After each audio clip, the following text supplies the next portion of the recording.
Global production, always dynamic.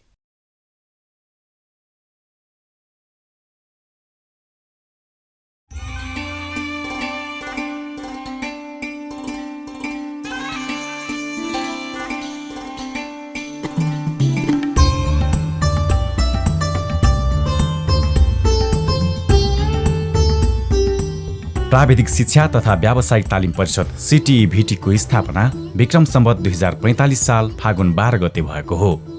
आधारभूत, माध्यमिक तथा उच्च स्तरीय दक्ष प्राविधिक जनशक्ति उत्पादन गर्ने उद्देश्यले प्राविधिक शिक्षा तथा व्यावसायिक तालिम ऐन 2045 बमोजिम एक स्वायत्त निकायको रूपमा स्थापित परिषदको केन्द्रीय कार्यालय सानोठिमी भक्तपुरमा अवस्थित छ।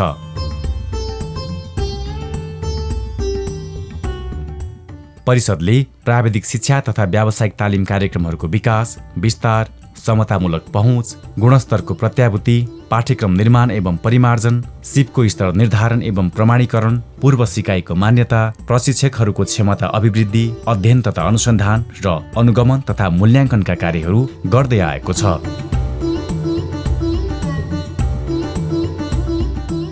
सुखी नेपाली, समृद्ध नेपाल बनाउने राष्ट्रिय चाहनालाई मूर्त रूप दिन सिपयुक्त जनता, समृद्ध नेपालको मूल ध्येयका साथ परिषदले आफ्ना कार्यक्रमहरू सञ्चालन गर्दै आएको छ।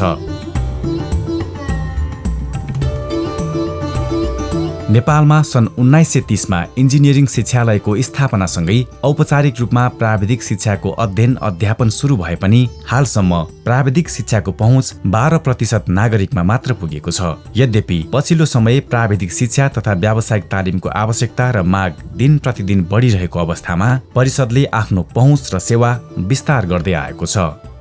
2073-74 को आबमा भर्ना क्षमता 44,350 थियो। अहिले 62,015 छ भनेपछि त 74, 75, 75, 76 को 3 वर्षको आँकडामा नै हामी 35% क्षमता पहुँच बढाएका छौँ। परिषदको 3 मुख्य उद्देश्यहरू रहेको छ। आधारभूत, मध्यम स्तरीय तथा उच्च स्तरीय दक्ष प्राविधिक जनशक्ति उत्पादन गर्ने, अनौपचारिक तथा औपचारिक सिकाइबाट प्राप्त सिपको स्तर निर्धारण एवं प्रमाणीकरण गर्ने, प्राविधिक तथा व्यावसायिक शिक्षा एवं तालिम प्रदायक निकायहरूसँग समन्वय गर्ने। परीक्षा नियन्त्रण कार्यालय, राष्ट्रिय सिप परीक्षण समिति र प्राविधिक प्रशिक्षण प्रतिष्ठान परिषद अन्तर्गतका विभाग स्तरीय कार्यालयहरू हुन्। यसका अतिरिक्त 9 वटा महाशाखा, 7 वटा प्रदेश कार्यालय, 47 वटा आङ्गिक शिक्षालय, 397 वटा सामुदायिक विद्यालयमा प्राविधिक शिक्षा, 6 वटा साझेदारी स्वरूपमा सञ्चालित शिक्षालय, 429 वटा लामो अवधिको कार्यक्रम सञ्चालन गर्ने निजी संस्थाहरू र 1081 वटा छोटो अवधिको तालिम सञ्चालन गर्ने संस्थाहरू परिषद अन्तर्गत सञ्चालनमा छन्। परिषदले 3 वर्षे डिप्लोमा तथा प्रमाणपत्र तह, 18 महिने प्राविधिक SLC र छोटो अवधिका विभिन्न सिपमूलक तालिमहरू सञ्चालन गरिरहेको छ।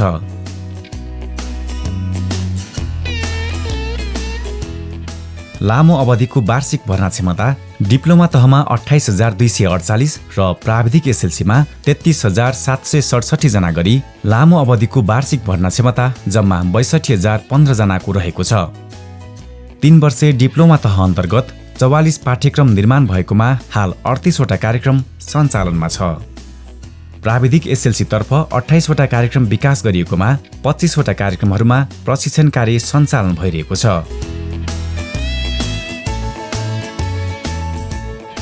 छोटो अवधिको व्यावसायिक तालिमका लागि 179 वटा पाठ्यक्रम निर्माण भई सञ्चालनमा छन्, जसमध्ये पेशागत तालिमको लागि 9, औद्योगिक प्रशिक्षार्थीको लागि 6 र कामदारको सिप अभिवृद्धिमा आधारित 2 वटा विषयका तालिमहरू छन्। यस अन्तर्गतका केही तालिमहरूलाई अझ बढी समावेशी र पारदर्शी प्रणालीबाट महिला, दलित, विपन्न, पिछडिएका, लोपोन्मुख तथा लक्षित वर्गका लागि निःशुल्क सञ्चालन गरिरहेको छ। CTEVT-ले दिएको तालिममा हामी पनि यसमा सहभागी भएका छौँ र त्यस भन्नुमा हामी अब केही सिप नजानेकोलाई सिप दिएर, सिपमूलक तालिम दिएर यस CTEVT-मा उहाँहरूले धेरै नै सहयोग पुर्याइदिनु भएको छ। त्यसैले यसमा उहाँहरूले गर्नुभएको सहयोग हामीलाई खाजाको पनि व्यवस्था गरिदिनु भएको छ हैन। यसमा अब हामी फ्रीमा आइराख्न पाएका छौँ। अब उहाँहरूले कपडादेखि लिएर अब हरेक चिज उहाँहरूले दिइराख्नु भएको छ। यो CTEVT अन्तर्गत 390 घण्टाको निःशुल्क तालिम लिइरहेको छु जहाँसम्म लाग्छ मलाई यो ट्रेनिङले चाहिँ भोलि आफूले केही बिजनेस गर्दाखेरि र कतै काम गऱ्यो भने धेरै सहयोग गर्छ भन्ने सोचेको छु। परिषदले डिप्लोमा तथा प्रमाणपत्र तह र प्राविधिक एसएलसीका लागि जेहेन्दार, वर्गीकृत, विशेष र निर्वाह गरी विभिन्न 4 प्रकारका छात्रवृत्ति प्रदान गर्ने गर्दछ। तपाईँ इन्ट्रान्समा टप भएर आउनुहोस्, तपाईँलाई स्कलरसिप मिल्छ। क्लास टप भइदिनुहोस्, तपाईँलाई स्कलरसिप मिल्छ। अनि तपाईँलाई यहाँ जीवन निर्वाहमुखी भर्ता भन्ने एउटा फर्म दिन्छ, त्यो भर्नुहोस्। त्यहाँ पनि नाम पऱ्यो भने तपाईँलाई त्यहाँ पनि सजिलो हुन्छ। राज्यले दिएको कोटामा जियो स्पेसलकी छात्रा मिना बिसुन्की र हामी चाहिँ राज्यले यो सुविधा दिएको छ कि हामीलाई विभिन्न ठाउँहरूमा गरिब, दलित, जनजातिहरूको लागि यो राम्रो अवसर दिएको छ। म चाहिँ CTEVT-को विशेष छात्रवृत्ति लिएर पनौती प्राविधिक शिक्षालयमा अनि अटोमोबाइल टेक्नोलोजी विषय पढ्न आएको छु। अनि यो विषय एउटा यस्तो सब्जेक्ट हो अनि जसमा हामीले गाडी सम्बन्धी विभिन्न कुराहरू, विभिन्न अध्ययनका कुराहरूलाई लिएका छौँ। यो विषय पढेर हामी भोलिको दिनमा आफ्नो देशमा के गर्न चाहन्छौँ। आर्थिक वर्ष 2074-75 सम्ममा परिषदले डिप्लोमा तथा प्रमाणपत्र तहमा 67,040 जना, प्राविधिक एसएलसी तर्फ 1,97,728 जना र छोटो अवधिको तालिमबाट 4,57,000 जना जनशक्ति उत्पादन गरेको छ।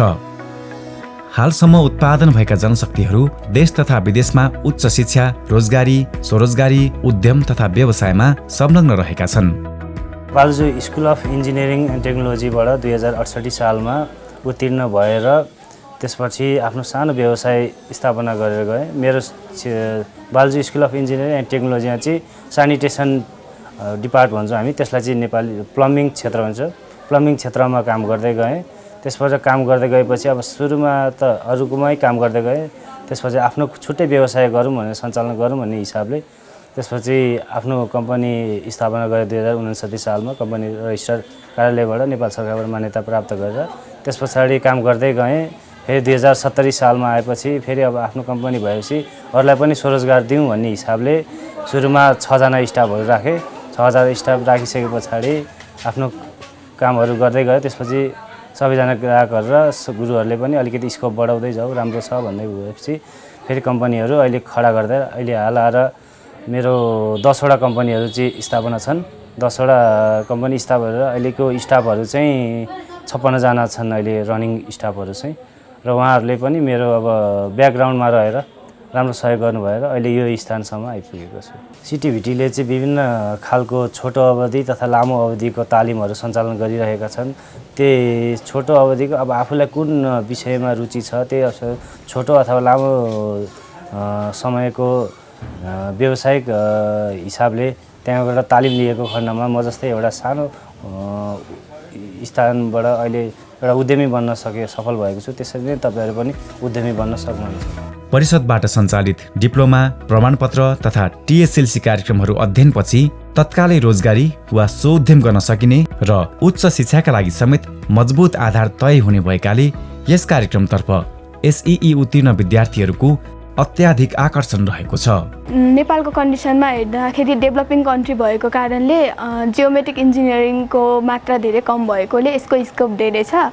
यसकारण जियोमेट्रिक इन्जिनियरिङ चुज गरेर मैले राम्रो गरेको जस्तो आफूलाई अनुभव भएको छ। डिप्लोमा इन्फर्मेसन टेक्नोलोजी पढ्दा चाहिँ यहाँ डिफ्रेन्ट प्रोग्रामिङ ल्याङ्ग्वेजहरू पनि पढाइन्छ, जसले गर्दा पछि यदि हामी प्रोग्रामिङ सेक्टरमा लाग्न चाह्यो अथवा सफ्टवेयर डेभलपमेन्टतिर लाग्न चाह्यो भने पनि यसले चाहिँ हामीलाई पछि राम्रोसँग आफ्नो सेक्टरमा लाग्नुको लागि हेल्प गर्छ। 10 पछि चाहिँ मैले के पढ्ने भनेर गर्दाखेरि आफ्नो दाइहरूबाट चाहिँ सल्लाह गर्दाखेरि यस्तो सिभिल इन्जिनियरिङ गर्दाखेरि प्रोसेसमा जाँदाखेरि चाहिँ यसरी डिप्लोमाबाट गर्दा राम्रो हुन्छ।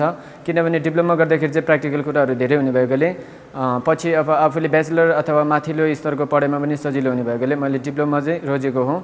I want to make my career bright in hospitality industry, so I have chosen diploma in hotel management from the CTEVT. I am 100% sure that I will make my future bright in this faculty. थ्योरीहरू त लगभग हुन्छ तर यहाँ प्र्याक्टिकलहरू पनि बढी हुन्छ, जसले गर्दा हामी स्टुडेन्टहरूले पढ्नको लागि एकदम सहयोग पाउँछौँ। हामीले थ्योरीबाट भन्दा नि बढी प्र्याक्टिकलबाट सिक्छौँ, त्यसैले हाम्रो कलेजमा चाहिँ प्र्याक्टिकलहरू बढी हुन्छ। त्यसैले हामीले हाइड्रो पावर इन्जिनियरिङको बारेमा धेरै कुराहरू सिकिरहेछौँ। नेपालमा नै हामी चाहिँ फर्स्ट ब्याच हौँ डिप्लोमा इन हाइड्रो पावर इन्जिनियरिङको। Diploma in hydro power engineering पढ्दा हामीलाई एकदम भाग्यमानी महसुस हुन्छ। प्राविधिक तथा व्यावसायिक शिक्षा एवं तालिमको क्षेत्रमा कार्यरत प्रशिक्षक, कर्मचारी तथा व्यवस्थापकहरूको क्षमता विकास गरी प्रशिक्षण शैलीलाई प्रभावकारी बनाउन प्राविधिक प्रशिक्षण प्रतिष्ठान TITI क्रियाशील छ। प्रतिष्ठानले प्रशिक्षक प्रशिक्षण, व्यवस्थापन, पाठ्यक्रम निर्माण, सामुदायिक विकास र पेशागत सिप अभिवृद्धि OSU सम्बन्धी तालिमहरू प्रदान गर्दछ। प्रतिष्ठानले हालसम्म 28,191 जनालाई प्रति व्यक्ति 62,687.55 हप्ताको तालिम प्रदान गरेको छ। सबै कार्यक्रमहरूको परीक्षा सैद्धान्तिक तथा प्रयोगात्मक गरी 2 किसिमबाट लिएको हुन्छ। परीक्षा प्रणालीलाई सुरक्षित, मर्यादित, व्यवस्थित र विश्वसनीय बनाउन परीक्षा नियन्त्रण कार्यालयलाई जिम्मेवारी दिइएको छ। औपचारिक तथा अनौपचारिक रूपमा सिकेका सिपको प्रमाणीकरण राष्ट्रिय सिप परीक्षण समितिले गर्ने गर्दछ। परिषदबाट सञ्चालित विभिन्न कार्यक्रमहरूमध्ये 24 विधामा सिप प्रमाणीकरण हुने गरेको छ। यसका अतिरिक्त वैदेशिक रोजगारीबाट फर्केका युवाहरूको सिप प्रमाणीकरण गर्ने कार्य समेत सुरु गरेको छ। यस अन्तर्गत हालसम्म 3,97,171 जनाको सिप प्रमाणीकरण भइसकेको छ। प्राविधिक शिक्षा एवं व्यावसायिक तालिम समृद्ध राष्ट्र निर्माणको महत्त्वपूर्ण मेरुदण्ड भएकाले नेपाल सरकारले हरेक स्थानीय तहमा प्राविधिक शिक्षाले सञ्चालन गर्ने नीति अनुरूप हालसम्म 292 वटा स्थानीय तहमा परिषदबाट स्वीकृति लिएर प्राविधिक शिक्षाले सञ्चालनमा आइसकेको छ। मैले चाहिँ यो काम चाहिँ विदेश जानको लागि सिकिरहेको छु। यो काम सिकेर मैले भोलि गएर पनि विदेश नगए पनि मैले यही नेपालमा बसेर नि केही गर्न सक्छु कि भन्ने आँट आइरहेछ। श्रम बजारको माग अनुसार सिपयुक्त दक्ष प्राविधिक जनशक्ति उत्पादन गर्ने कार्यमा थप सहयोग पुग्ने उद्देश्यले परिषदले विकास साझेदार संस्थाहरूको सहयोगमा नेपालको प्राविधिक तथा व्यावसायिक शिक्षा एवं तालिमको विकास र विस्तारमा साथै कार्यक्रमको गुणस्तर सुनिश्चितताका लागि विभिन्न कामहरू गर्दै आएको छ।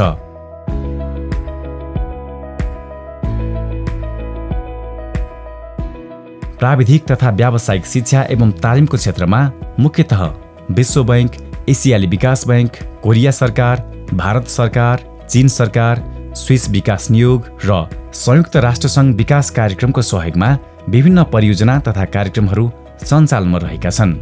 परिषदमा स्विस सरकारको सहयोगमा राष्ट्रिय व्यावसायिक योग्यता प्रणाली NVQS र दिगो तथा सम्मानित रोजगारीका लागि सिप परियोजना इन्स्योर साथै युरोपियन युनियनको सहयोगमा सक्षमता परियोजना सञ्चालनमा आएका छन्। एसियाली विकास बैंकको सहयोगमा सञ्चालनमा रहेको सिप विकास परियोजना SDP हालै मात्र सम्पन्न भएको छ। प्राविधिक जनशक्तिहरूबाट प्रदान गरिने उत्कृष्ट सेवा मार्फत उत्पादन वृद्धि तथा उत्पादकत्व वृद्धि गरी देशको आर्थिक समृद्धिको लागि प्राविधिक तथा व्यावसायिक शिक्षा एवं तालिम TVET सम्बन्धी योजना तर्जुमा गर्दा यस क्षेत्रका विज्ञ तथा सरोकारवाला निकायसँगको अन्तर्क्रिया र समन्वयबाट परिषदका भावी कार्यदिशा तय गर्दै प्रभावकारी योजना निर्माण तथा कार्यान्वयन हुँदै आएका छन्। परिषदको प्रदेश तहमा सञ्चालन भएका कार्यक्रमहरूको नियमित अनुगमन, मूल्याङ्कन, स्तरीकरण, प्राविधिक तथा व्यावसायिक शिक्षा एवं तालिम सम्बन्धी चेतनामूलक कार्यक्रम सञ्चालन, सरोकारवाला सङ्घको समन्वय र स्रोतको व्यवस्थापन आदि कार्यहरू परिषद प्रदेश तहका कार्यालयहरू मार्फत हुँदै आएका छन्।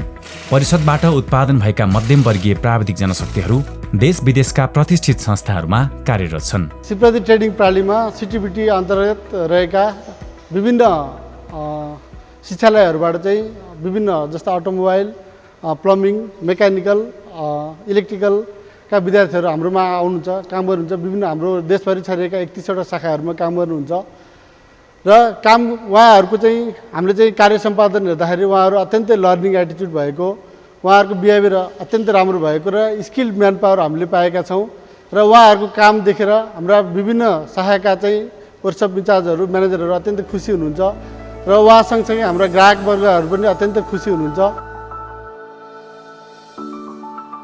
परिषदका भावी कार्यदिशाहरूमा सबै स्थानीय तहमा CTEVT-बाट मान्यता प्राप्त प्राविधिक शिक्षालय स्थापनाको योजना कार्यान्वयन गर्ने, आर्थिक रूपमा विपन्न वर्गलाई प्राविधिक तथा व्यावसायिक शिक्षा एवं तालिममा पहुँच पुर्याउने गरी प्रशिक्षणको क्रममा सिक, कमाउ र तिर अवधारणा कार्यान्वयन गर्ने, बजार सापेक्ष दक्षतामा आधारित पाठ्यक्रम निर्माण तथा परिमार्जन गर्ने, दक्षतामा आधारित मूल्याङ्कन प्रणालीलाई कार्यान्वयन गर्दै प्रयोगात्मक अभ्यासबाट मूल्याङ्कन गर्ने, हरेक नागरिकलाई रुचि अनुसारको छोटो अवधिको सिपमूलक तालिम निशुल्क रूपमा उपलब्ध गराउने, संगठन तथा व्यवस्थापन सर्वे मार्फत परिषदका कार्यक्रम सञ्चालनका लागि आवश्यक मानव संसाधनको व्यवस्था गर्ने र नियमित रूपमा उनीहरूको क्षमता अभिवृद्धि गर्ने साथै जनशक्ति प्रक्षेपण गरी सो आधारमा प्राविधिक तथा व्यावसायिक शिक्षा एवं तालिम सञ्चालन गर्ने। उत्पादनको उत्पादकत्व वृद्धि गर्न पर्नेछ र उत्कृष्ट सेवा दिने दक्ष जनशक्ति उत्पादन गर्नुपर्नेछ।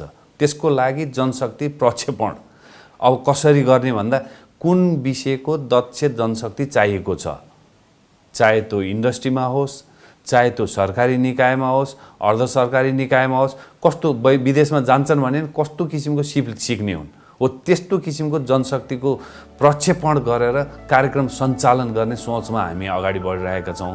जनअपेक्षा अनुसार प्राविधिक तथा व्यावसायिक शिक्षा एवं तालिमको गुणस्तर र पहुँच विस्तारमा सरकारको मात्र लगानी पर्याप्त हुँदैन। यसका लागि प्रदेश सरकार, स्थानीय सरकार, विकास साझेदारी संस्था, निजी क्षेत्र, परोपकारी संस्था तथा सामाजिक प्रतिष्ठानहरू, गैर सरकारी निकायहरू तथा निजी क्षेत्रका उद्योगी व्यवसायीहरूको पनि महत्त्वपूर्ण भूमिका रहन्छ।